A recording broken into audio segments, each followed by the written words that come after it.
The lights are off and away they go. Extremely loose. He's managed to hold on. He missed the complete. That is crazy stuff. Side Freitas is on the grass on the infield floor. He slides through. He tags Richard Eck.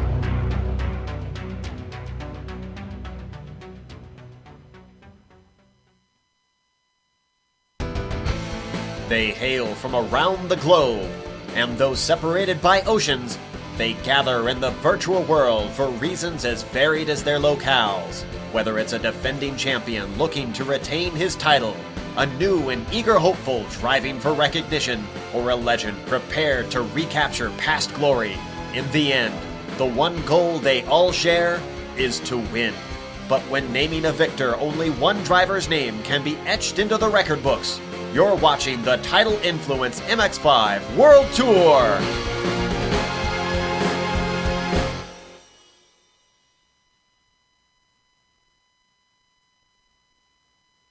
We are now 8 rounds into the season of Aquarius, but only 3 into the Pacific Swing leg of this 2-part championship. Sonny Canchin solidly won the Atlantic Swing. It is already looking on course to take home the Pacific side as well. The Australian has looked very much at home out in California and in the tight confines of Mount Panorama. But what can he do around the fast sweeping corners of Phillip Island? We'll find out soon as we get ready to watch round 8 of the Tidal Influence MX-5 World Tour, and you're watching it live on the Global Sim Racing channel. Hi, I'm Joe Peak, standing in for Bill Zahn, and with me in the booth is the Wallaby Wonder himself, Richard Losper. Behind the scenes is our director Amjad Yaman, and he's using cameras provided by Dougie Beard. Richard, I know you're fond of this place, so why don't you tell our viewers a little about Phillip Island? Certainly, and glad to do that, Bill. Bill, sorry, it's not Bill today, it's Joe, my apologies. Yeah, Joe, Phillip Island is one of my favorite tracks, and there are many drivers that will agree with me. It is a really good flowing track, very fast corners. Turn 1, which is a right-hand sweeper, is a very, very fast and quite scary corner to negotiate as you come off the Wayne Gardner straight and into that Doohan corner there. Very fast. Then you've got a couple of elevation changes towards the back of the course. Honda corner, which is a hairpin, is very tight, and you come from a lot of speed to break the car down to second gear, something like 70 kilometers an hour to get around that corner.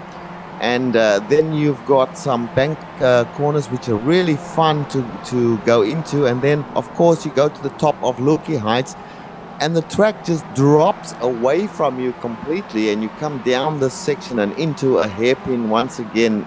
But having said all of that, the drivers mostly love this track. Once you figure out how to drive it, it is really, really fun. But enough of me talking about it. Let's have a lap guide and we'll see what it really takes to negotiate this track.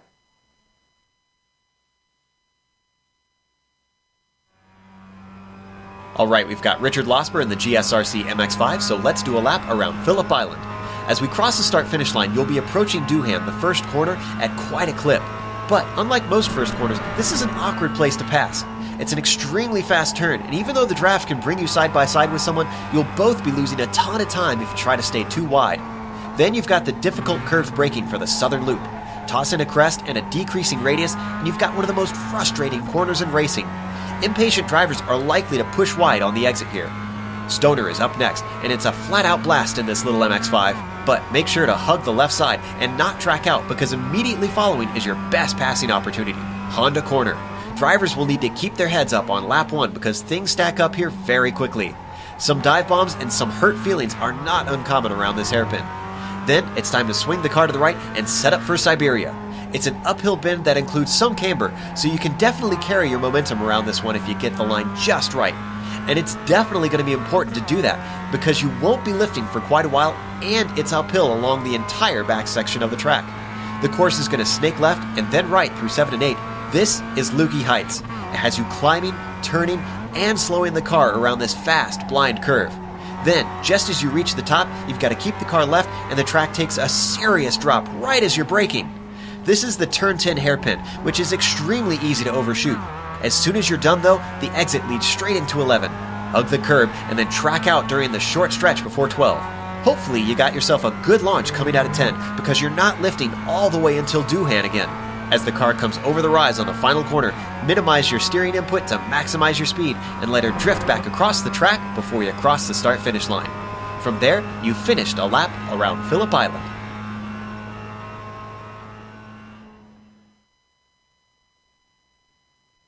That gives us a nice idea of the driver's perspective around here provided by Richard driving the lap himself. But let's get the perspective of what it's like out on the track right now and go to Mika Eshouse, who is going to be doing our Mountaintop Cabin Rentals Keys to a Good Time with us today. And Mika, it looks like that right now you're in the pits, so you're not quite out on track, but I'm sure you've done some reconnaissance laps. What are the conditions feeling like? I think it's about a second quicker than we had in quali. So Awesome. there's some good rear end grip. And I'm sure the drivers are loving that grip. What's it going to take for you to have a good time out on the track during the race today? Well, one thing I've made some mistakes in the last few races is the strategy on the pit stop. So that's my biggest point I need to work on this time and really make sure I get that right. Always something Mika, critical in this series. Go ahead, Richard. Sorry, Mika, this is Richard. Just a question on tires. With the pit stop, do you intend to take any tires? Do you think many of the guys will take tires? I haven't done that yet, to be honest, and I'm not sure how much time it takes and stuff like that. So right now I'm just concerned about the fuel, so I won't be taking tires. Maybe some people will, but I'm not really sure about that. Okay, thank you very much. Back to you, Joe. Well, Mika, we wish you the best. Hopefully you'll be able to get a good result today and actually have a good time. And if you want to have a good time out in the Green Valley Lake area, check out Mountaintop Cabin Rentals, gvlcabinrentals.com, if you want to look them up online. That was Mika Eshouse, our driver today for the Mountaintop Cabin Rentals Keys to a Good Time section. So, speaking of drivers that are having a good time, let's look at our top 5 for the championship, top 10 actually for the championship. So we pull that graphic up on screen. Leading the way, as he has been for quite a while now, Sonny Canchin, over 1,000 points, 1,159 to be exact. Little ways back, about 174, we've got Patrick Fliss, Mr. Consistency, last season's Ironman, first to run a perfect season. Let's see if that consistency can serve him well enough and get him back up ahead of Sonny this season. Richard Eklund has been doing fairly well, 2-time champion. I'm sure he'd love to add a 3rd crown in this series, but we'll see what he can do. He's quite a ways back at 210. Still a few rounds to go, though. Sam McAleer, another former champion, is doing excellent there in 4th. You can see Evan Meyer would be 5th, but he scored 40th because he does not have enough races in his pocket. He's going to have to get back out on track if he wants to count for the championship. 5th currently, officially, is Justin Hilly there at 792 points. Then you've got Carlos Torres in 6th, Tom Ratchey in 7th. Tomas Zabo, a little farther down than we expect with a guy of his speed, but he's had some bad finishes recently. He's in 8th, and then Travis Schwanke in 9th, rounding out what should be our top 10 if it weren't for Evan Maillard. Have to get the Frenchman back out here, see what he can do. He's always hot to trot out on the track. And speaking of hot to trot, I remember there was some mention about you were looking at the temperature saying it would be a little bit slippery. It doesn't sound like it from Mika's point of view there, Richard. Yeah, I was interested in hearing that from Mika. It's an afternoon session they have here, so the track is a little warmer than what we have been practicing for the race that is coming up, which is the Continental Endurance Sports Car Series, which of course runs in the late afternoon. Very interesting stuff to hear, but it's, the guys have qualified in what is the normal iRacing weather, which is partly cloudy and about 78 degrees Fahrenheit. So this is better than that, which means that they feel more comfortable certainly than they were in qualifying. That's what that is all about. Very interesting, Joe, that we are not seeing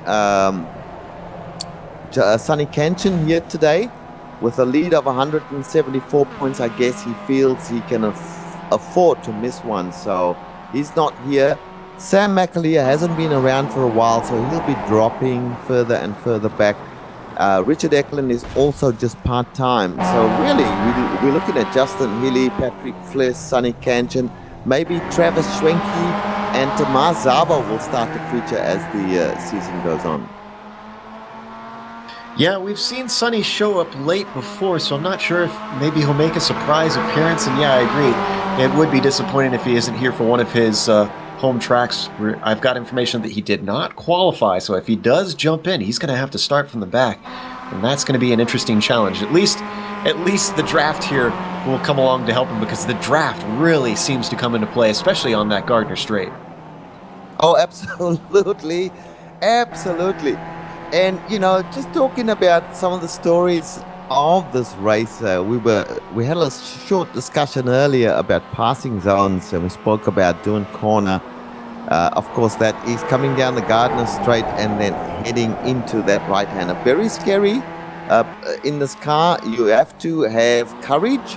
In fact, Joe, honestly, with this car needs very high commitment. It responds extremely well to the accelerator. It responds extremely well to the brakes, but you have to commit at a certain point in a corner as to whether you are going to brake and go through slow or whether you're going to try and keep your momentum up. And it can be scary because the rear end of this car will tend to get loose on you if you don't have tight control and huge concentration. That's what it takes. A lot of the drivers have figured it out though, and you can expect the Jan Cummenses, the Mika Eshouses, and those people to be very fast here today. Speaking of fast people, let's get to our grid, and first up is the Quick 6 regrid. For those that aren't familiar with the series, the top 6 are regrid according to reverse championship order. That way we have a little bit of excitement up at the front. Nobody can run away with it, but that might still happen today, because look who is on pole. It's Jan Cumens. Hasn't really been having the greatest this season, so Jan Cumens could have another pole-to-pole victory like we saw in the final old MX-5 race. Travis Schwenke, he is going to be starting outside the front row. Then Mika Eshouse, remember we talked to him a little bit earlier, looking like a good day for him, starting in third. Robert Hartley in fourth. He had a bit of controversy with Sonny Kanchan a few races ago. I think they've mostly worked that out. Tomas Zabo is going to be starting in fifth, and in sixth, Richard, it's going to be Patrick Fliss. Yep, that is correct. And as we wait for the next part of the graphic to come up, we see that Eric Garcia is in 7th place. Joseph Aero, 2 stalwarts of the series. He is in 8th place. Then we've got Tom Rache. Tom doing very well recently in this car. Michelle van Dijk, that's your 9th and 10th place. 11th and 12th is William Billy Bob Wright, one of our favorites. And Geordie Fike, also one of our favorites. These guys are not usually right up there with the leaders, but certainly they put in good performances every single time. In row number 7, we've got places 13 and 14 with Benjamin Nelson and David Hampton. Look for David to improve on that, hopefully, that position that is in there now, Joe. Then, as we move to row 8, it is LeVar Boutet starting in 15th. Haven't really seen him move his way up through the grid in these races. Let's see if maybe Phillip Island can bring him a bit of luck with the draft battles that go on around here. Joe McDonald starting in the 16th position next to him. Then it's going to be Derek Holland starting in 17th in the Boba Fett machine. After him, it's going to be Jeroen Ursum, still looking for that top 10 finish, his first of the series. Everybody's been kind of cheering for him. He's a bit of a fan favorite, especially with his paint jobs. And I'm not just saying that because of the recent paints that Jeroen has been putting on with me on there. And then, of course, rounding out the field in 19th, we have Andre Saunders. Yes, and if you have a look as we see that the practice session, or the warm-up session, if you like, is just concluded. If you look on the website, qrscentral.com, you will see a perfect example of one of Jeroen's paint schemes on the homepage there. LeVar Boutet, just a quick note on LeVar Boutet. LeVar has become kind of attached to myself and Travis, and we've been trying to get him to go a little faster. So look for LeVar to improve a little bit today. We hope that is the case. LeVar, good luck today. Good luck to everybody as we see they get on the grid now. So I'll hand it over to you, Joe, because it won't be long before the start. Yes, you can see everybody lining up on the start-finish line. Standing start as usual in this series. Let's see what they can do today. On the pole, as we said, Jan Koemans. This is going to be a good opportunity. Lights are up. Let's see if he can attach another win to his record. Green flag is out. Drivers accelerating away. Bit of smoke from a lot of drivers out there. Heading down in the fast first corner. Not as much of a stack up as we usually see in other tracks, so everybody should be starting to try and sort themselves out by the time they hit the southern loop here, Richard. Yes, indeed. Now, interesting to me, I'm looking from the rear of the field. Everyone's starting to go through the first corner, some of them already into turn number 2. Right at the back, we have Andre Saunders. Now, Andre is very fast. He is starting from the absolute rear, so look for him to move forward as they go through turns 2 and turns 3 for the leaders now, going down towards Honda Corner for the first time. It is a very good start here, Joe, so far. We had a driver caught around the outside of the southern loop, lost about 4 positions. I couldn't quite make out who that was, but as we head into Honda, it looks like a couple too wide, but thankfully no contact throughout the field. Yeah, that is correct. Now, moving up towards the front there, leader, of course, is Jan Koemans. Travis Schwenke, who will be fast here today. He is in second position. Then we have Mika Eshaus and Robert Hartley. Look for Robert Hartley to try and improve as well. Mika Eshaus and, of course, Tomas Szabo in 5th place coming through, and hopefully he will be able to improve. Patrick Fliss is another one to watch. He loves this track, so be careful for, be on the lookout for Patrick Fliss to improve as well. And Fliss putting a great move on Szabo, went side by side up into the S's into Lukey Heights, and finally got the job done down into the MG hairpin. Meanwhile, up front, it is still Koemans leading the way. He's got Eshaus hot on his tail, and they're actually really dropping Robert Hartley, who's now looking to be overtaken by Patrick Fliss. Is he going to take a look to the inside? He does.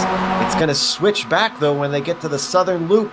Let's see. Oh, no, he's clear past by the time they head through this first fast right-hander. And you know what, Joe? This is very interesting. We found that being hung out to dry on the outside, going down Gardner straight into Doohan, you just don't want to be on the outside. It is so scary to try and take that right-hander as if you are on the outside. So the inside line, that is what the guys will be aiming for, as you see Patrick Fliss moving up on our leaders right now. A little bit of a battle behind them. Hartley under attack, and that's Tomas Szabo, who's coming up the inside, gets it done coming through the corner. Hartley seems to be dropping back. I'm not sure if he's having problems or if he just can't hang with these guys. Well, you say dropping back, but at the same time, you could almost throw a blanket over the top 3, and then there's about half a second, maybe a second between Szabo and Fliss, and it's early days. This is a 24-lap race, so we will see things close up, I'm pretty sure, before the end of this race. Still a lot of race to go in this series. As you can see, 24 laps that they've got to do, and a pit stop. They have limited fuel in these cars, so in these 45-minute races, they're going to have to make at least one stop. But as you said, our top guys, in fact, how far back are we going here in this top group? Looks like back to about Eric Garcia until we get a big break between cars. Oh, and looks like we got a pass for the lead up at the front. Mika looking to the outside. I think we're going to see a lot of this today, Richard. Let's see if he can hold on to it. Mika does take P1 at the moment. Jan Koemans had to give it up there. And, of course, Patrick Fliss looming as well with Szabo. And, you know, the big loser has been here is it's been Travis Schwenke, who started on the outside of row 1. And at the moment, Travis is sitting there in what is 6th position. So he's taking a cautious approach early. But up front, there's no caution has been thrown to the winds, Joe, as they battle now. Mika back behind Koemans once again. Fliss in there trying to take the position from Mika. Things are hotting up as we knew they would, Joe. And behind them, Tom Ratchey having a hard time almost sliding out through Honda corner, but S-House loses second position as Fliss works his way by. That was very close down to the braking of Honda as Koumans decided to make a defensive move. I don't think there was anything wrong with it.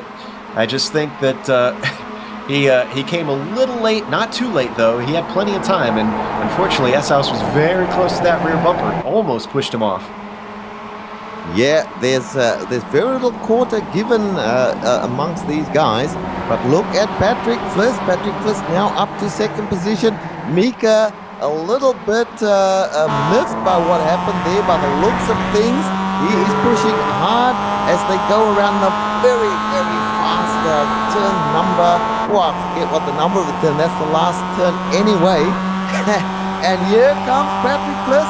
He is now on the outside. This is what I said. Now, watch, Joe, what happens. You've got to be clear past so that you can get the turn in properly. Koumans is not going to give him that luxury, or is he? Yes, Patrick Fliss goes to P1. Just clear past with sheer pace past Koumans there, Joe. And Patrick with a beautiful example of a slingshot move, but did you see Mika S-House? I saw a lot of maturity there. He could have stuck it 3 wide and decided, no, we still got plenty of laps. I think I'm just going to wait and see how this pans out. Holds on to his 3rd place. He didn't lose anything, but he could have pushed the issue if he really wanted to. Yes, he could. And I tell you what, look at them gang up on each other as they go through. Go ahead, Joe. Sabo takes 3rd position. I didn't think there was going to be a move there, but he gave a surprise attack on Mika S-House into Honda corner. I think that is going to be the spot where a lot of people are sending them up the inside all day long. Yes, indeed. And I can tell you by the looks of it, Travis Swenke is starting to find his legs now. He's up there with Robert Hartley just in front of him. But I tell you what, Mika and Tomas Szabo having a battle there. And Tomas got his eyes now on Jan Koumans. And I am not surprised to see that a small gap is being put on the rest of the field here by, indeed, Patrick Fliss. Yes, indeed. Garcia is the 7th in the train, the last one in the top train. And then we've got quite a ways back, 3 seconds back to Tom Ratchey in 8th. In fact, he's all kind of by his lonesome. There you see, he's in no man's land. He's probably going to get caught by Billy Bob Wright and Joseph Arrow behind him soon enough, I'm sure. Meanwhile, let's see. I thought maybe we had a battle back up in the front. Yeah, Joseph Arrow taking a little bit of a peek. And a big dent in Joseph Arrow's number 46 in the rear there. So he copped a little bit of a hammering from someone as they try and outmaneuver each other going into turn 1. Joseph Arrow, and just in front of Joseph is Billy Bob Wright.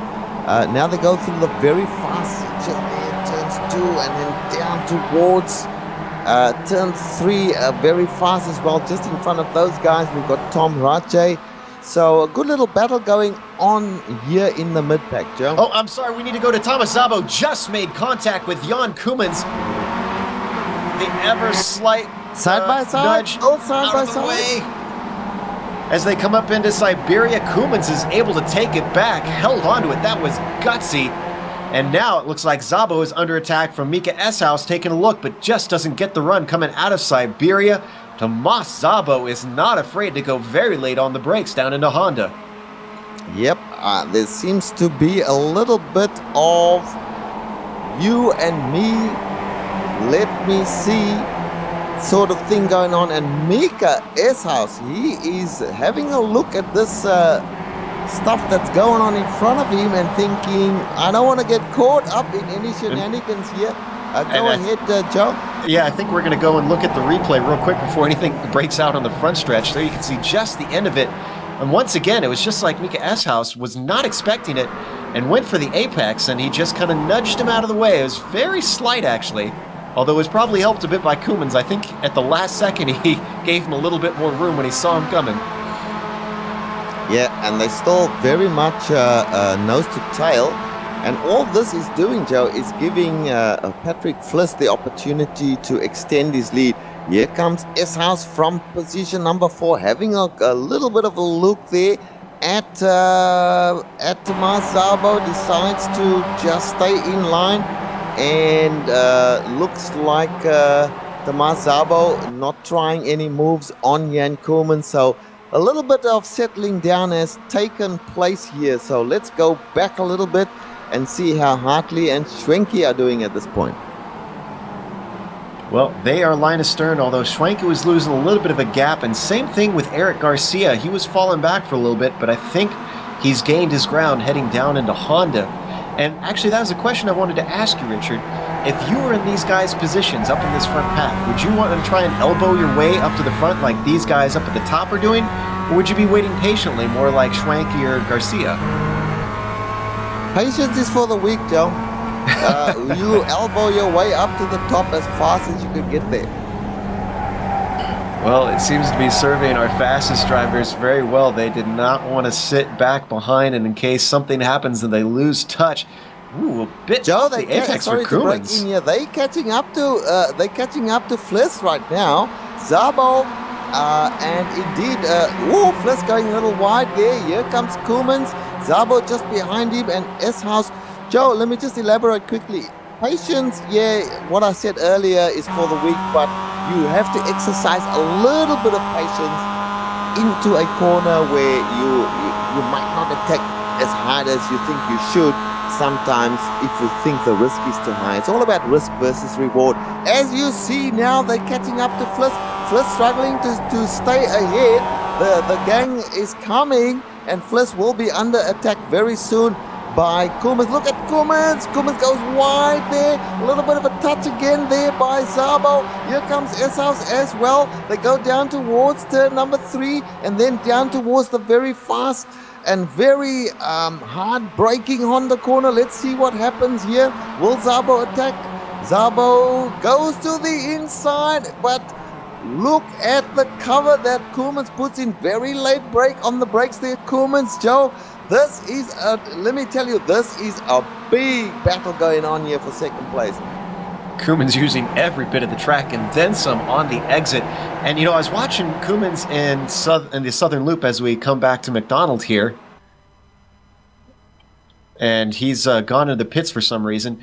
I think Koolmans that's his natural line. He's been going wide almost every lap and then trying to square off the corner. So it's causing him to be very susceptible, it looks like, though. Like someone can always stick their nose in. Yeah, that's right. Now, let's go back to the patience theme. Somebody who's showing very good restraint and patience, if you like, is Mika S-House there in 4th position. Now, Mika has not used the little or few opportunities that he might have had to stick his nose in. He's just stayed out of it, and I think that is a very wise decision on the part of Mika there. He's fast, he knows he can keep up with the rest of them. As you see that train going down the Wayne Gardner Straight, and you see defensive maneuvers there from Patrick Fliss. Very good to do that. Stay on the inside, because if you get hung out to dry on the outside, as I said, Joe, you will be in a lot of trouble trying to keep that car on the track. And just in the background, Robert Hartley having a bit of a heart skip because he just worked his way across the grass on the outside of Doohan. Meanwhile, side-by-side battle between Mika and Szabo. Down into Honda corner once again. Zabo's got the inside. We know he can go very late on the brakes there. But Mika can go later around the outside. Can he try and gut his way through? If he can hold on into Siberia, and that's just not enough as Szabo holds on to the position. Fantastic driving from these two. Now, Mika did try and get the... Mika was in 4th position. Szabo was in front of him. He made a move on Szabo going into Honda. Szabo said, no, you don't. And they battled their way side by side through Honda and into Siberia. But they came out on the other side with the position still the same, 3rd and 4th. As we see Jan Koolman sliding the car into Luki Heights, down into MG corner, I believe that's called. And then they go into that very hard, very tight loop, hard to keep the speed up here. You go right to the outside, and then you stay on the outside, then you loop it in to come back onto the front straight once again. And it looks as if Patrick Fliss, who had a little bit of a problem with the guys behind him a couple of laps ago, he's back out in front and hanging in there. Remember, of course, folks, a pit stop still to come, Joe, and we are on lap 9 of 24 right now. And as you were calling that, I did a little bit of research to see what happened to McDonald. Turns out Benjamin Nelson and he made contact coming out of the southern loop. Unfortunately, I don't think we can get the replay. But Nelson got a little loose, tried to hold the car as he went off into the grass, and he spun back across into McDonald, taking him out. Benjamin Nelson, as you can see, has continued on. I'm guessing the damage was enough that McDonald had to call it quits. Meanwhile, we do have one car stopping. David Hampson is in his pit stall. Yes, I see that indeed. Joe McDonald, of course, in the pits as well for damage. Let's get the cameras here on Andre Saunders, who started from the dead last position. Always good to see how these guys who start last or near to last but are very fast, how they do. We can see that indeed Andre is already, or Andre I should say, is up to 12th position, so he's done well from last position. We know he's fast. He's certainly faster than some of the guys in front of him right now, so look for him to improve and probably get into the top 10 before the end of this race. Saundering his way through the field, already worked his way up to 12th. Let's see what he can do for the latter half of this race. But up front, it is still Fliss leading since we last stepped away. Jan Koeman still holding on to that second place. And Szabo's been able to hold off S-House. Schwenke doing a good job up in the top 5. And Garcia starting to drop back along with Hartley behind him. I think these guys are losing the draft finally. Yeah, and Schwenke is slowly making his way forward here and catching up to those leaders. Schwenke is very much an underestimated driver. He is very fast, let me tell you. I've raced enough times in the official series against Travis and been beaten solidly by him. So expect him to challenge for a podium position today. I would not be surprised to see him get a podium. Oh, and Koemans is off!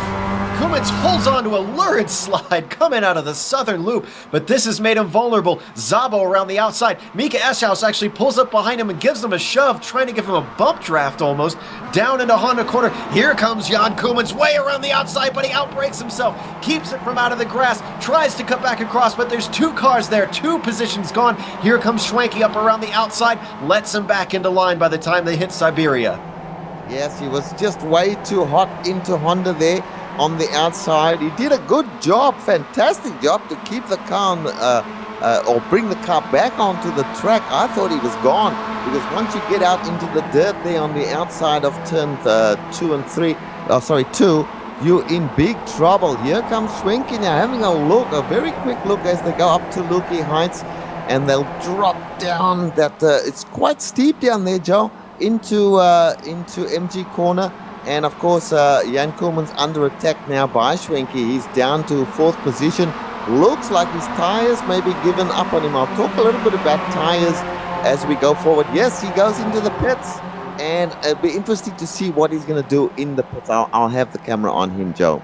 This is Koeman's signature move. Pit early, jump everybody else out on the track, but I'm not sure if it's going to work at a draft track like this. He's the only one that's come in. He's not going to have a partner.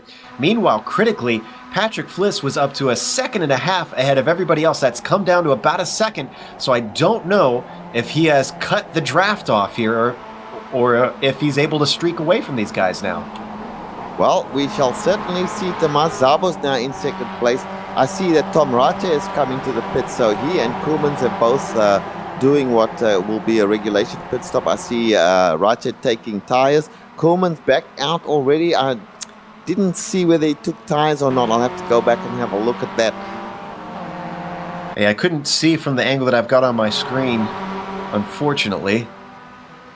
But as you said, he is back out, and he comes out just ahead of Benjamin Nelson. And in fact, he's got a huge clear track ahead of him. So if you wanted to run hot laps, this is probably the best time for Jan Koemans to have pulled that pit stop. Yeah, indeed. So Patrick Fliss now our leader. We are driving. We're still there with Jan Koemans, and having a look now at Patrick Fliss, still being stalked by the others, but he's got a handy little gap there. Car number 1 we see there is indeed in first place, Joe. So a good job by Patrick Fliss. Fliss has been having a heck of a race, that's for sure. He qualified in 6th position, so or at least he was started in 6th position in the Quick 6 regrid. And we've got another driver heading into the pits, Tomas Szabo, and he's got a few partners right behind him. Schwenke heads in, and Garcia. Yeah, it's the pit window is open, and obviously these guys are getting into the pits right now as we speak and doing their pit stops. We've got Schwenke also in there, Garcia, as you say, Tomas Szabo. And all of these guys, I'm pretty sure they'll take at least right side tires, Joe. Everybody's come in and stopped. Jan Koemans coming around with one more corner to go, and that's turn 12, by the way. You're wondering about the number. I had to think about it for a second myself and all the action. Koemans coming onto the Wayne Gardner straight. Where is everybody else? Szabo is out of his pit stall. Garcia is out of his pit stall. Schwenke actually gets jumped. They're side by side. Can they squeak through there? And Schwenke comes out in that game of chicken.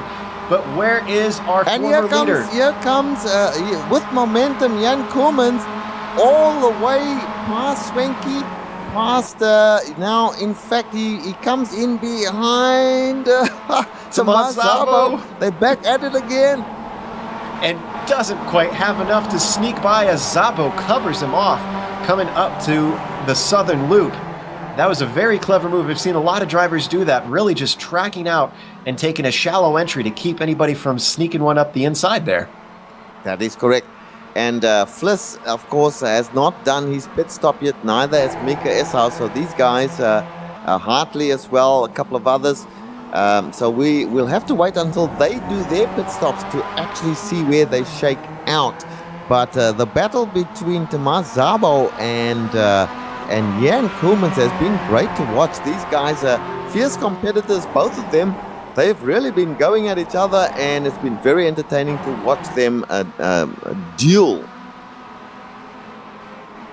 Yes, 2 European drivers just absolutely going door to door. Right now, our highest pitter is Tomas Szabo. And in fact, I wonder if... Oh, and what's happening in the lead here? Looks like S-House has overtaken P1 from Patrick Fliss. Where did he make that happen? Yeah, hopefully we can get that on replay. While we were looking around the rear end of the field there, we missed that one, but we got the replay. Yep, and it was on the front stretch. Coming out of, or no, excuse me, it was not on the front stretch. It was coming out of the southern loop, it looks like. Oh no, it was on the front stretch. I was looking at the wrong section, looking at the wrong screen. It was on the front stretch. Easy slingshot move for Mika Eshouse to see what he can do up front ahead of Patrick Fliss. Yeah, and remember, these guys have not done their pit stops yet. So both them and, of course, Robert Hartley in 3rd place behind them. But Robert is now some 6 seconds back, so he would do well to jump into the pits as soon as he can and hopefully come out in a pack where he can use some drafting, because he's not getting any draft at the moment here. Absolutely. You can see just nobody around to try and help him get a little bit of pace up. I agree. If I was on the box for him, I'd be telling him, come in now. But 12 laps to go, and he's still out. Yeah, he is. And in fact, there's about half a dozen, maybe 8 drivers that still have to pit, going all the way to Le Var-Bouteille. And then, in fact, Derek Holland in 9th place, who have not yet done their pit stops. Sorry to interrupt, but Mika Eshouse is in his pit stall. In fact, he came in alone. Patrick Fliss has elected to go on, and Robert Hartley is in as well, coming in behind Eshouse. Yeah, so S-House now slowing down, getting towards his stall. Brakes now, he's in the stall. So now with S-House, who's one of the leaders, let's see where Szabo and Koemans are. Szabo coming up to turn 12, leading on to the front stretch. I'm surprised do they have a name for turn 12 there, Richard? It surprises me that they don't have a name for that one. Yeah, they don't actually. Huh, all right then. Well, Szabo coming down the... S-House out of his pit stall, back on track now. And S-House is heading up into Doohan. How far ahead is he? Oh, he's way ahead of Szabo. We're hearing about 5 seconds quicker, actually. Didn't take any tires. No tires. Did he take enough fuel is the question. That must have been a very fast stop, either by iRacing's random factor that they have in the pit stops, or just didn't quite take enough. I don't know. Well, now we get into the latter part of the race. Now, this is going to be where strategy comes into play. S-House way up ahead. I don't know. That was too fast. There's something not quite right about that, Joe. But second, third, and fourth place, which is we are talking about Swenky in fourth there, and then in front of him Koolmans, and then Szabo in front of Koolmans. Let's see what's going on there. Oh, and Fliss trying to do everything he can to come in as hot as possible. Gets it down, hopefully, to the speed limit at the line. He was putting wheels into the dirt on the pit entry. I guess he's practiced this one and knows exactly where the limit is. So, Patrick Fliss, the last of our lead pack to come in for his stop. Where can he come out? Right now, the highest car that has pitted is Mika S-House, and he is coming up to the final corner now. And tires on the right side going onto Fliss's car as we speak. And he is all waiting for fuel. Out he comes. He's taken his fuel. But there's a car zipping past there in front. Who's that? Mika is coming by right now. And interestingly, it looks like Patrick is the only car I've seen so far taking the outside pit exit. Yeah, when you see cars coming down in front of you, so if you see cars coming down the straight, it's not a bad thing to do to keep yourself safe, because you don't want to get tangled up with cars doing double your speed going into turn one. Now here's where it gets interesting. We've got Jan Koolmans about 3 seconds behind Patrick Fliss. There's a move from Swenky on Szabo. I knew that Swenky was holding something in reserve. He's just passed Szabo fairly easily. Of course, these guys are teammates for the Asbury Motorsports. Here comes Szabo once again. Swenky hanging on the outside, but he won't fight too hard because, of course, these guys are teammates. Remember, Joe, these guys came together at Bathurst, and there was a bit of in-team talking taking place after that race, I could tell you. Well, there might be a few more words. They made a little contact coming through Siberia, and that put Schwenke way back into Garcia. In fact, that gap is quite large. The time they lost on the exit of that corner. I don't think they got any damage, just a little bit of a touch when he didn't expect them to accelerate as late as he did. So our order, actually our leader right now is Jordy Fike, but he has yet to make his stop. Mika S-House, first cars that have stopped. And here goes Jordy Fike. So lead is going to be overtaken by Mika S-House. So P1 to Mika, P2 to Patrick Fliss. Not that far behind. He's gotten within the draft. And then 6 seconds, if I'm seeing correctly. Oh, no, that's coming down. All right, now let's get the camera on Eric Garcia. We should mention that Eric Garcia, who is... this has been a great drive, a fantastic drive by Eric Garcia, who's not normally one that we call up this high in the field, but he's just done a magnificent job. He's stalking Travis Swenke there. Travis, of course, just had a little bit of a mistake in the previous lap, and we are talking about Garcia up to 6th place. So this is a fantastic drive from one of the mid-packers. Well, it's going to be a little bit easier to do our next segment of the race now that we've had our last car stop, because we have nobody who's been lapped other than Joe McDonald, who had an incident earlier. Let's do our back marker salute. First car still on the lead lap is Jeroen Ursum right now. I'm not sure that he's looking good to get a top 10 finish today. Then we've got Billy Bob Wright, little ways up ahead of him. Not a great finish for Billy Bob if he stays back here. We've used to seeing him up in the top 10 recently. Benjamin Nelson, he is in 16th at the moment, and he is not too far up the road from Billy Wright. Jump a little bit ahead. LeVar Boutet, I think maybe he's been listening. He's up to 15th right now. Not doing too bad. Then Tom Rache. The New Englander doesn't seem to be having the pace here. In fact, he's way off, and he almost spins it and holds onto it, but he's going to lose positions. Let's jump a little bit up off of Tom, and it's Derek Holland in the Boba Fett machine. He's sitting in 13th. David Hampson just ahead of him. Nice little battle between these two at the moment as Ratje is off again a little ways back. Then in 11th, we've got Jordy Fike, last car to pit. And one more, we're going to go up to the 10th position. Joseph Arrow. Could he get a top 10 today? It'll be a nice finish for the previous Ironman winner, multiple-time Ironman winner. And that's our time for our 60-second back marker salute. Whew! Fantastic stuff. Looking at poor old Tom Ratje having all kinds of trouble with the car right now and falling back into an unusual 15th position. He certainly has more pace than that. But let's get the action up front once again. Patrick Fliss has gotten past Mika Eshouse by the looks of it, Joe. I think the battle for first, unless something drastic happens, is going to be between these two. I don't see the others catching up at about 4.5 seconds back. Now let's stay on this battle, but I just want to ask you quickly, have you talked to Tom Ratje at all about his thoughts on the new MX-5? We know this is a new car and it handles a little bit differently. Is he maybe struggling because it's a different car and he's still learning his way around it? He certainly is.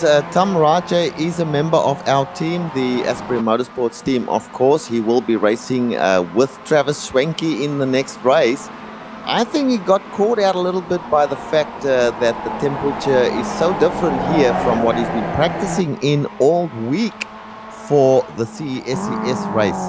So he got caught out here a little bit warmer. I don't think he took any tires, but perhaps, and he's just really struggling at the moment. Meanwhile, as we ride on board with Mika Eshouse in P2, we've been battling with the leader. He took a little bit of a peek in the penultimate corner of 11. Not really a place to pass, though, unless you have a phenomenal exit. Right here is where you see it made as he closes up. And interestingly, Patrick moves to the outside and lets him through. Could we see some tandem work going on here to increase their speed? Yeah, that was very tame. Very unusual from Patrick Fliss to let's go back to Benjamin Nelson. Easily. I'm sorry. Benjamin Nelson off the track. A very bad position. He was down in 17th with Billy Bob Wright, and wow. Now he's had it. Take the toe, buddy. Take the toe. I think you'll find out that taking a toe is the best way to go. So yeah. Mika Eshouse now in the lead of the race. Patrick Fliss following.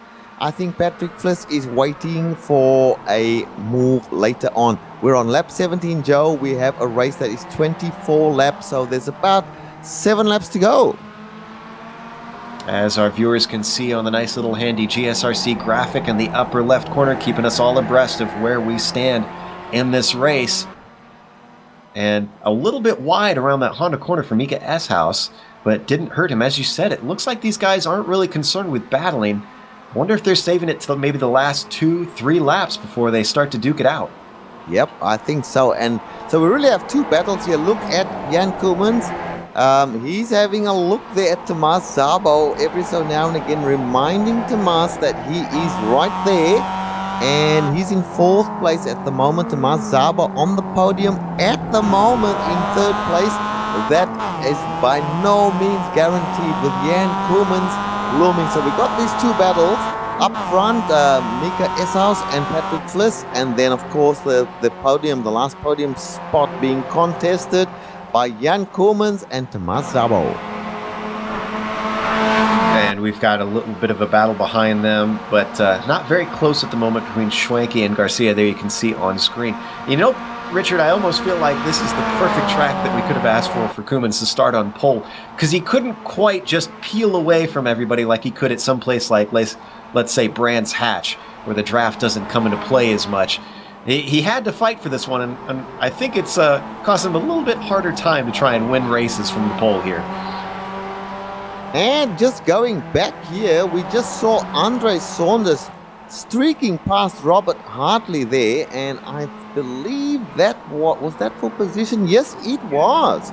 And Robert Hartley having all kinds of problems here, struggling to keep the car on, well, not struggling to keep on track, but certainly not getting any speed. at the moment, he's struggling. Well, unfortunate for fans of Benjamin, today's race was only a half Nelson for him. He has exited from the server, and it looks like he's not going to finish. All right, well, let's go back to the front now. Mika Eshaus seems to have what looks like a comfortable lead at the moment as they go up the hill into Luki Heights. Now they drop away, hard braking as they brake for MG corner. Patrick Fliss stalking him at the moment. I think Patrick is being a little coy. That was a little, that exit by Mika was not the best exit there. And you can, Patrick Fliss having a look at that. Mika did not take any tires. Patrick Fliss took right side tires. Patrick Fliss may not know that Mika did not take tires, but he will see that that bobble there by Mika as a sign of weakness. Look at him come now, right up to the bumper, Joe, of Mika Eshaus. Will he try and make the move? They're staying nice and tidy on the outside, which is the ideal line going into turn number 1 there, and Patrick Fliss not making any move.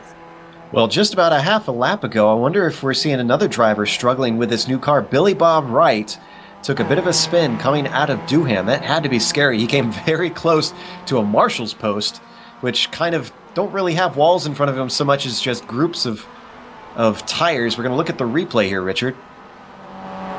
Yeah, we're looking at the replay. This is Billy Bob Wright. That is regulation corner. Then he gets always loose and he goes off the track. And after that, when you're on the grass, there is no control. He manages to get the car stopped, though. This car's got very, very good brakes. And so he's still in the race. Didn't hit anything, which is, I guess, the best you could ask for in a moment like that, because that is a fast corner. All right, now let's go to the battle between Szabo and Koemans. I wouldn't want to be Szabo for any money in the world. You've got Jan Koemans, known fast driver, sitting behind you. Jan comes right up to his bumper with some very late braking. Tomas Szabo's heart must be in his mouth every single corner as he hopes that Jan Koemans won't hit him from the rear. But of course, Jan Koemans is a better driver than that. So this battle is going to go right down to the last lap, Joe. We had another car off in a similar spot. That Southern Loop bites another one with its off camber. Tom Rotjay went for a spin. Thankfully, he didn't send it into the barrier. That's a corner where it's very easy to, despite its slow speeds, just slip off and put it into the tires. Meanwhile, Szabo and Koemans are not done battling for that P3 spot. Koemans goes on the outside here. What is Szabo going to do? Szabo responds. He grabs the inside.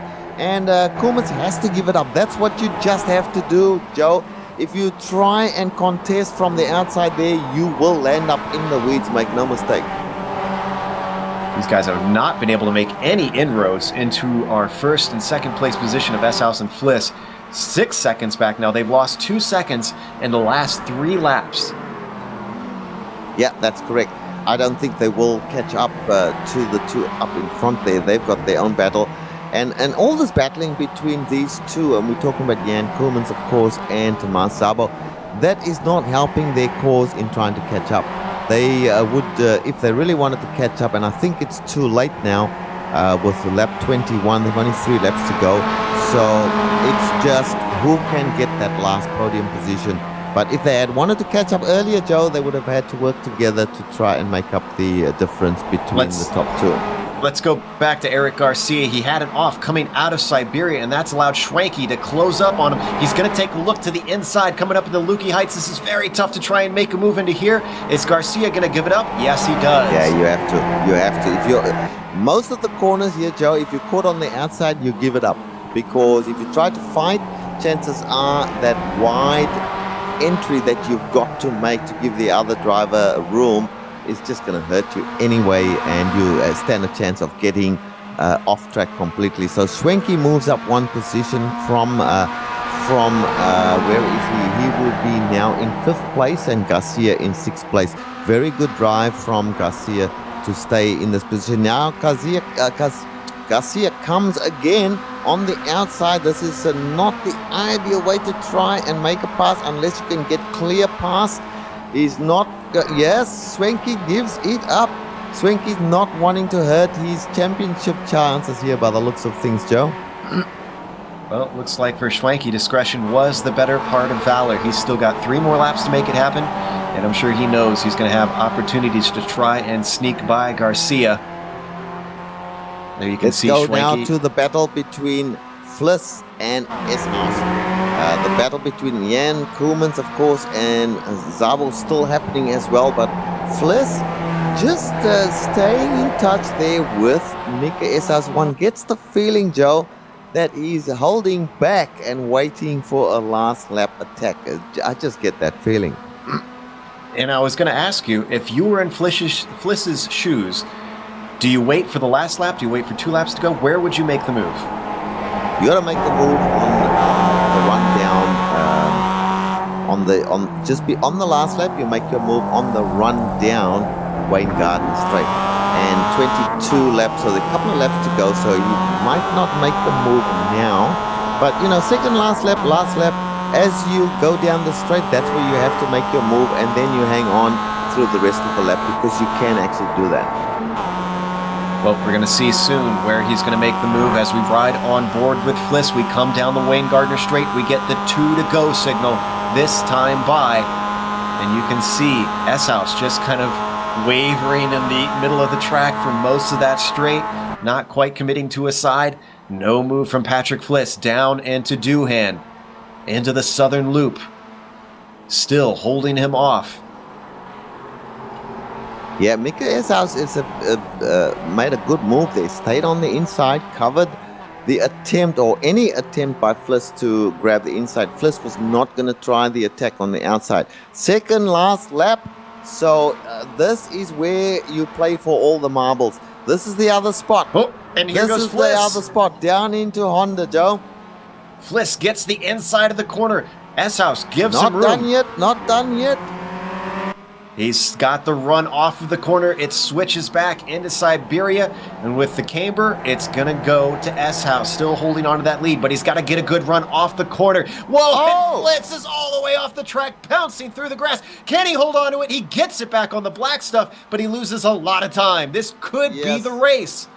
This could be very well be the race. That was, let me tell you, that was so close for Fliss ending his day right there. That he did a brilliant job of getting back onto the track, let me tell you. S-House probably heaving a sigh of relief in that cockpit, knowing he's got just that little bit more of a buffer. It's only 1.2 seconds. I've seen guys mow you down Gardner Straight from 1.2 seconds back to, he's probably going to make up half a second on him, but it's looking good for Mika S-House for his first win in the series, I believe. I don't have the stats on me, but I think you're correct. I don't believe we've seen Mika stand atop the podium yet. Well, Patrick Fliss has reeled him in about 3 or 4 tenths. Meanwhile, Koolmans and Zabo are side by side down into Doohan. Oh, and there might be a little bit of contact. Zabo to the inside sneaks his way through. Koolmans still seeing what he can do. He's going to take a wide entry, see if he can square off the corner, get himself a run. Meanwhile, we're not missing anything up front. It's still a second gap between our leaders. Okay, and that was very risky driving on the part of Tomas Zabo. Here comes Jan Koolmans. Jan Koolmans fakes an inside. Oh, and they make contact. Koolmans sliding across the grass. And Zabo manages to hold on to it. I think he might have damage as he slips his way around the corner. Koolmans trying to find his way back onto the track. He's got a big gap back to Schwanke, and he still holds on to 4th place. I tell you what, that was some very non-risk averse driving from these two. In fact, that was just not on. And what Koolmans tried there. And also what Zabo tried earlier. I tell you what, that was just very risky driving indeed. We'll have to talk a lot about that, and I'm sure we could, because it looked like he closed the door. But meanwhile, Mika trying to take his first win in the series. He's got 1 more corner to go. Remember, we wondered about his fuel. Right now, it doesn't look like there's a worry. He could still sputter to the line. but it's not going to happen as he comes onto the front stretch. Mika Eshouse is going to take the win here in round 8. Behind him, Patrick Fliss is going to take second position, a common place for him, but it's been serving him well in the championship. And Szabo, after a controversial defense down into Honda corner and a controversial attack into Doohan, he's going to round out the podium. Yeah, there'll be some talk about, certainly about that last lap between Koemans and Szabo. I think it was very hard driving, very risky driving, but I don't think there was anything in it. It's just the way that it panned out there. Koemans was determined to try and grab the position. Tomas defending very hard. Tomas making a very risky move there, but that is racing. So that's the way the race ended, and good on Mika Eshouse for grabbing his first win in this series. There we see Fike coming home in 8th position. Garcia couldn't quite overtake Schwenke. Schwenke managed to grab that P4 position. Nice finish for him. Fifth, actually. Fifth? Was it fifth? Oh, yes, it was. Excuse me, because Koemans came home in 4th. Thank you for that. Hartley still managed to get 7th position. No, there's something not... yeah, you're right. Sorry, go ahead. And actually, excuse me, Fike finished in 9th. Saunders was 8th. So that seems to be most everybody managing to work their way home. LeVar Boutet, there we see Billy Bob Wright coming home in the 16th position behind Tom Ratje, who, despite having multiple offs, still is going to manage a 14th position here today. Let's go back quick to the replay for that pass between Szabo and Koemans down into Honda corner. Yeah. Let's take another look. Here we're going to look at it from the chopper, and you'll see that Szabo starts to defend, but before he can get all the way over to the line... Oh, that's risky. Oh, that is... Yeah. There's no space there. Yeah, that's hard to tell who to call it wrong on, because it looks like he's going to have a nose in there. We're going to look on board from Koemans' view. But Joe, he tries for the outside where there's just no space there. See, where there's half a car's width there. There's just no space. So that's racing incident. They were both fighting hard for that position, in my opinion. Yeah, unfortunately, I think it just the door closed it a little bit too late for Koemans. He made a late dive to the outside. Yeah, like you said, he just kind of weaved across the track there to see if he could sneak it in, sell him a dummy, but it didn't go off. We're going to go to break, though. We're going to come back with the unofficial results as well as driver interviews. If we can, I hope to talk to at least Szabo, our podium finisher, to see what he thought about that move. We've also going to have upcoming races on the screen, so don't go away.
Welcome back to Phillip Island Circuit. It was another stunner, as we've come to expect that this track puts on in this series.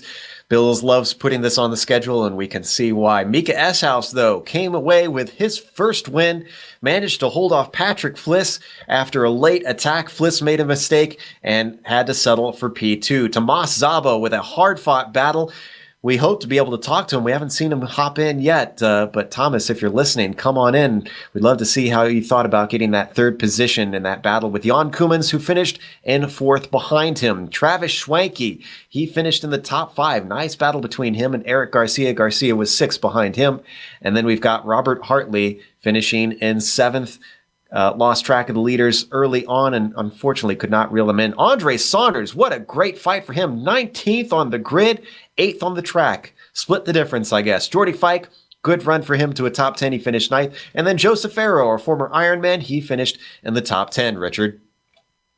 Yes, indeed. And David Hampson finished in 11th place. That'll be disappointing for David. Derek Holland in 12th place. LeVar Boutet, a nice drive from LeVar, finishing in 13th place. Tom Raje, with all kinds of problems throughout the latter part of the race, finished in 14th place.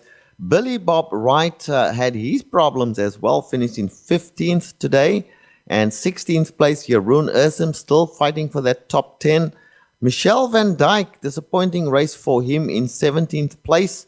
Joe McDonald with an early exit, or a late-ish exit, I should say, 3 laps down. He finished in 18th place. And then Benjamin Nelson with that spectacular crash finished in 19th place. Joe? So, with that said, we are going to go to our interviews. First up, we're going to go to our winner, Mika Eshouse. Pull him in, see what he thought of that excellent battle with Patrick Fliss that we can see on screen now. Mika, that was a great fight, but our first question is, how did you manage to get such a jump in the pit stops? You came out way ahead of everyone. Well, the first thing was, after like lap 2 or 3, I decided to just save fuel, because I didn't really see the point in battling anyone, because the top 4 were just going to stick together anyway. So yeah, I've saved fuel all the way up to the pit stop. And then when the other 2 guys in front of me went in, Jan and Tomas, I managed to drive back up to Flisco, which gained me some time as well. So I think it was just that, and I took a lot less fuel than them in that pit stop. That's something we hadn't thought about the whole race, is who was hanging back and lifting on the straights. That was very clever. Not just fast, but smart too. Now, talk to us about that 2-lap-to-go battle with Fliss towards the end. You saw him coming up to the inside on Honda. Were you ready to relinquish the position and try to draft back on the main straight, or what were your thoughts? Oh yeah, definitely. I already knew he was tight on fuel because he said it over the radio. He also ran out of fuel, I think, when he entered the back straight. So he kind of screwed up his pit stop. Another thing that we didn't catch throughout the race. We need to get on our game here. A number of stories that we didn't quite keep our eye on. Well, we understand, is this your first win in this series? Is that correct? Yes. All first right. win, Well, yes. Congratulations on that. It was hard fought, and I'd say you earned this one. Well done. Thank you. That was Mika Eshouse, our winner here today in round 8 at Phillip Island at MX-5 World Tour. Next up, Richard is going to be talking to Patrick Fliss, second place finisher, who apparently nearly ran out of fuel at the end. Hi there, Patrick. This is Richard. A great finish from you in second place. Perhaps not what you wanted. You were aiming for that first place. Tell us about your race there, particularly in the last few laps. It looked as if you were just being patient and waiting for the last couple of laps before attacking Mika. But then you had that off coming out of Siberia there, and that nearly cost you the race completely because you struggled to keep it back on the track there. Hi guys, yeah, I kind of messed up my pit stop and I was short on fuel for half a liter, so I knew it with like 5 laps to go, and that's why I stayed behind Mika. Otherwise I would make it more interesting and battle him. But yeah, that mistake didn't help either. And on the last lap, the last straight, I lost fuel anyway, so he would win either way. Yeah, yeah. Well, uh, just tell us about that moment there when you came out of that corner, Siberia, and you were out in the weeds, and then you were heading across the track. Looked as if you were heading for the wall, but somehow you managed to keep it on the track. That was some really spectacular and very good driving. Oh yeah, thank you. I almost broke my wheel. It was pretty rough. Well, look, congratulations on the second place. First place would have brought you closer to Sonny Kanchan, who, of course, was not here today, but he's got more than a race worth of lead. So it's going to be interesting for the rest of the season between yourself and Sonny. Oh yeah, for sure. He has quite a lead, but we'll see what happens. Still, a second is pretty good, so I would like to thank my fingers because I can always count on them. Well said and well done, Patrick Fliss. Back to you, Joe. All right. Well, I guess we'll have to have like a comedian's corner for Patrick Fliss or something, a segment on this series. But unfortunately, we didn't get any other interviews today, so we are going to close it out. First up, we want to thank the official sponsor of this series, Tidal Influence. They're an ecological consulting firm based in Long Beach, California, that restores wetlands, saves and studies endangered species, and educates children about our environment. For more information about them, go to TidalInfluence.com. Also, thanks to Mountaintop Cabin Rentals, the best kept secret in California's San Bernardino Mountains. In Green Valley Lake. Your best choice for lodging is, of course, Mountaintop Cabin Rentals. Go to gvlcabinrentals.com for more information. And while in Green Valley Lake, stop in for a cold drink and a hot meal at Eagle's Nest Tavern. Check out Eagle's Nest Tavern on Facebook. A big thank you to Bill Zahn, who we're sad couldn't be here today, but we understand hopefully should be coming back to the mic anytime next week. We hope to see you, Bill, and we wish the best for your family. Thanks to the software and hardware that we use for our broadcast. You can see those listed on your screen. Additional thanks to our musical contributors, Eric Echolm and Casey Lalonde, whose music you can find at the websites listed. Thanks to the team today, Richard, Amjad, and Dougie. If you'd like to find out more about GSRC, you can find it at www.globalsimracingchannel.com, along with archived races and upcoming broadcasts. We're also on Twitter at GSR Channel and Facebook at /Global Sim Racing Channel. Next race is going to be at Okayama. That'll be Saturday, April 23rd, and that kicks off at 2 p.m. Eastern.